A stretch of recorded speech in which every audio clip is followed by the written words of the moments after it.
Finally रात्रीचे घड्याळात वाजले 12 आणि आमचं झालं बर्थडे सेलिब्रेशन सुरू. हॅलो गाईज, मी आहे चंचल फ्रॉम नाशिक आणि तुम्ही बघताय आज आमचा बर्थडे व्लॉग. हा बर्थडे आहे एकदम स्पेशल माणसाचा जो आमच्यासाठी सर्व काही करतो. म्हणजेच हा बर्थडे आहे माझ्या स्वीट हजबंडचा. बर्थडे कोणाचाही असो, म्हणजे ज्याचा बर्थडे आहे त्याच्यापेक्षा जास्त एक्साइटेड तर मी आणि माझी आदूच असते. म्हणजे आम्हाला बर्थडे असला की पार्टी मिळते ना आणि घराच्या बाहेर जायला मिळतं. म्हणून आम्ही दुसऱ्या दिवशी सगळेजण रेडी होऊन निघालो देवदर्शनाला. आणि मेन म्हणजे आज आहे श्रावण सोमवार आणि असा योगायोग खूप वर्षानंतर आला आहे की श्रावण सोमवार आणि नागपंचमी एकाच दिवशी आहे. त्यामुळे आम्ही ठरवलं की बड्डेची चांगली सुरुवात आणि दिवसाची चांगली सुरुवात हे देवदर्शनाने करावी. पहिले तर आम्ही ठरवलं होतं की आम्ही त्र्यंबकेश्वरला जाऊया, बट तिथे तर बापरे इतकी गर्दी आहे श्रावण सोमवार असल्यावर. तुम्हाला तर माहीत आहे, नाशिकच्या लोकांना तर माहीत आहे की श्रावण सोमवार म्हटलं की त्र्यंबकला खूप गर्दी असते.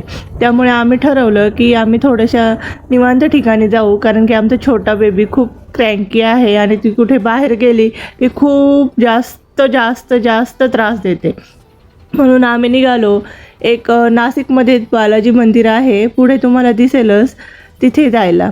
रस्त्याने बघा, श्रावण महिना म्हटला की सगळीकडे कशी हिरवळ असते आणि वाव, रस्त्याने इतकं सुंदर वातावरण झालेलं होतं.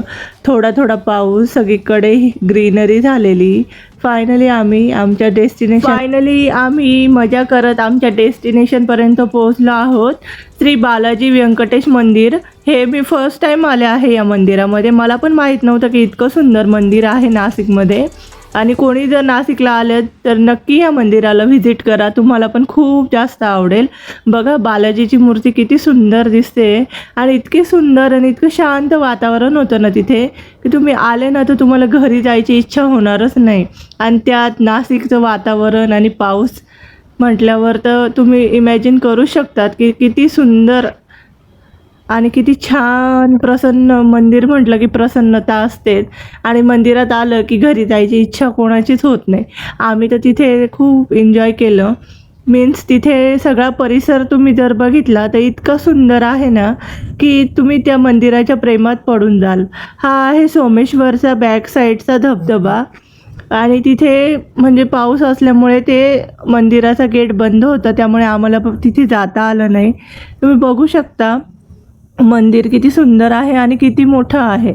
आणि ते पाऊस पडल्यामुळे सगळीकडे तो जो हिरवळ झाली आहे ना, त्यामुळे त्या मंदिराचा लुक तर एकदम वाव असं झालेला आहे. मला तर घरी यायची इच्छाच होत नव्हती. बघू शकता तुम्ही हे मंदिर, हा मंदिराचा परिसर. तिथे आम्ही थोडेफार फोटोशूट पण केला आहे. बघा हा मंदिराचा परिसर. आणि इथे आमची छोटी आदू इतकी मस्ती करते आहे, तुम्हाला दिसेलच. मी पण थोडंफार एक्सप्लोअर केलं. मंदिराच्या बाहेर आलं की तिथे एक गोशाळा आहे. गोशाळा पण खूप मोठी आहे आणि खूप सुंदर आहे. तुम्ही नाशिकला कधी आले किंवा नाशिकमध्ये जे राहतात, ज्यांनी हे मंदिर बघितलं नाही आहे त्यांनी नक्की या मंदिराला एकदा व्हिजिट करा, तुम्हाला पण खूप आवडेल. मग आमचं झालं दर्शन, मग आम्ही निघालो घरी, कारण की खूप थकून गेलो होतो आम्ही. घरी आल्यावर थोडं फ्रेश झालो, रिलॅक्स केलं आणि संध्याकाळ झाली की आम्ही परत निघालो आमच्या छोट्याशा बड्डे सेलिब्रेशनसाठी, म्हणजे डिनर डेट्स. असा आमचा छोटासा बड्डे सेलिब्रेशनचा व्लॉग तुम्हाला कसा वाटला नक्की तुम्ही कमेंट करून सांगा.